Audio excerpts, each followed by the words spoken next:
Hey guys, here's some placement tips for your halo. Everything I could think of from start to finish. So first we're gonna go over where to make your sectioning. You wanna start just one finger behind your hairline, and then you wanna make a really clean parting. And the reason that you wanna do that is because then it has a groove that when you go and place your halo, it just settles in. Okay, so I'm gonna go one finger behind my hairline and scoop. And I see a lot of you scoop really high and not come down low. And again, that just makes it a little bit harder for your first time to make it stay. Once you get the hang of it, you can break all the rules. Trust me, I do. It's totally fine. But at the beginning, you probably just want to do it exactly how I'm suggesting, just to make sure that you get it on right. So a clean parting looks like this. It's straight. You don't have any like messy hairs in there. It's just a good clean parting. You can use your nails to do that. You can use a comb, but you want to clip it out of the way and in a way that it's not going to bother you. Second tip is when we are doing this for the very first time, put your hook on the last or maybe second to last notch, but I really recommend putting it on a very loose setting just for the sake of having it placed correctly and not move, because we can always tighten it after. Second thing when you're going to place. So how to hold your halo. I know this is tedious, but it really is helpful. If you're holding your weft in front of you, your tag's facing away from you, you're gonna hold it like this. You're gonna put your pinkies on the wire and your thumbs on the back of the weft. I see a lot of people do this.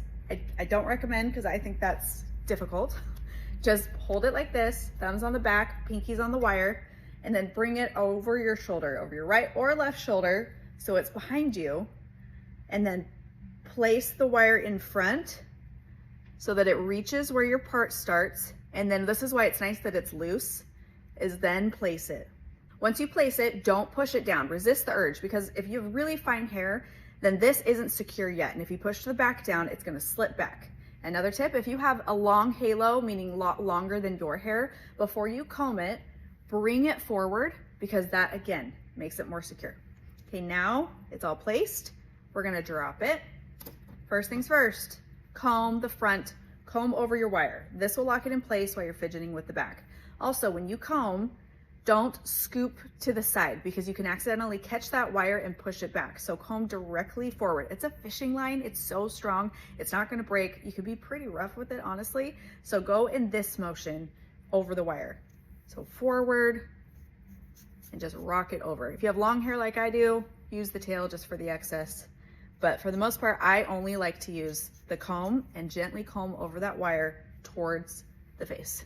See how it already hides that? And then it's locked in so that I can fidget with the back. Okay, now it's combed in place, and the back I haven't really touched because I made such a low parting in the back. I have no other hair to pull out, and I can just leave it alone. After that, you hold your weft in place and you brush it together with your brush, just like that. Okay, so now that we've placed it, now let's assess how it's feeling on our head, because I really think of it separately. If you feel like you're trying to do both at once, you might get overwhelmed. So we placed it, it's on, problem solved. Now, how's it feel? I feel like it's a little loose. So one thing that you should know, a couple things actually, the halo is supposed to shift side to side. It's not attached to the hair, it's not attached to your head. So if you whip it, it can shift side to side. If you were to lean down, it could shift to the side. That's okay, because it's not attached. It doesn't mean that it's going to fall off. I always say you should be fine unless you do a somersault or something, and then who knows. So it should shift. Another thing is it should not be so tight that you can't put a finger in between your hair and the weft. So if I can't stick my finger in here comfortably, in my opinion, it's too tight. It might feel fine right now, but later in the day, you will probably feel like it's just squeezing your head and you want to take it off. So do keep it kind of loose so you can shift it up and down like this, but again, that doesn't mean it's gonna fall off. Okay, the other indicator when you place your halo, and again, this is just getting a little particular, so this is preference. In my opinion, this feels a little low. When it sits just below the bend of the back of your head, again, it's totally preference. Some people, I will say a lot of clients with really small heads do like it to sit a little bit further back and below the bend of their head. This is just what I'm recommending. Do what feels the most comfortable and secure. And honestly, how I wore my halo the first year I had it compared to how I wear it now has definitely evolved, because I just have more preference and more control over the piece. But if it is sitting too low, that means it's sitting on your neck, which you would know, and the sides are sitting on top of your ears. Right now, it's still at least 2 fingers above my ear. Like I said, I'd want this a little bit higher. But if it was sitting on your ears, this would be another big reason why we need to make an adjustment. So how we adjust. You have 2 options: to place it in a different place and to tighten your wire. So again, I had this on the loosest one. Instead, I'm going to make this now. I normally wear it on the 2nd notch personally. So you just move it in the notch. One thing you do not do is don't put the hook upside down. It's not gonna stay as secure, and make sure that you're threading it through this loop when you hook it. So same rule for when you need to change out your wire. Okay, so I have the 2nd notch on both sides. This is gonna make it tighter. I will say if you tighten in like the 4th notch range, then you're gonna start to get a buckle. I'll show you. So this is what I mean by a buckle. It'll sit on your head and kind of do that. And usually the people that need to tighten it that much have a smaller head and really, really fine hair.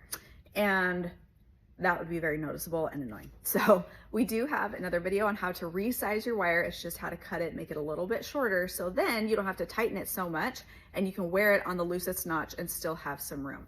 So keep that in mind. If you get it perfectly fitted and you're like, but now it's buckling, I have it on the tightest one, there's an option for that. We also have short wires that you can ask for as well. Okay, I'm gonna show you this one more time from start to finish. You make a good clean parting. Make sure to scoop low enough. You can scoop even lower than this if you'd like. Clip it out of the way. I really like these alligator clips because they're more flat, but you can use anything. Just clip your hair out of the way cleanly. Then I'm gonna hold my halo with my thumbs on the back, my pinkies on the wire, bring it over my shoulder, place it in front. And then my halo is longer than my hair, so I'm gonna bring it forward before I drop the rest of my hair. Drop it down, grab my comb over the wire forward on both sides. I'm not using the tail of my comb, I'm just using the comb part. And then switch to my brush. I'm gonna hold my weft in place. I don't want any pulling. Same thing on this side, same thing on the back, and it fits perfect. Another tip I want to throw in there is if you have a very blunt cut, maybe you have really short hair, getting that placement higher up on your head so that the total circumference covers more of your head, that's a tip. But it really depends on someone's head shape if they can. Sometimes it's just not possible, so that's okay. Another thing is if you have a really blunt cut, really thick hair, and you have blunt ends sitting in the front when you pull your hair forward, then you can just take a clear elastic, pull these corners back like this, and you can just tie it back. It won't tangle up in the halo. You won't notice it throughout the day. No one else will. You have plenty of hair that's covering it, and it will just keep those stubborn corners out of the way when you have a fresh cut or it's really blunt. Okay, so again, those are just all of my tips. And the other option, if you're still struggling, just send me a video so that I can see exactly what you're doing, or send me a picture going like this so I can see where it's sitting and how and what your placement is up here. But I like to start closer to the hairline, knowing that it's gonna scoot a little bit back by the time I'm done combing it, but you can set it as far back as the middle. Everyone's head is shaped differently, and how you like it to feel is really what's the most important. So I hope this helped. Comment on the video if you have more questions, or like I said, send me a picture or a video so I can help you directly.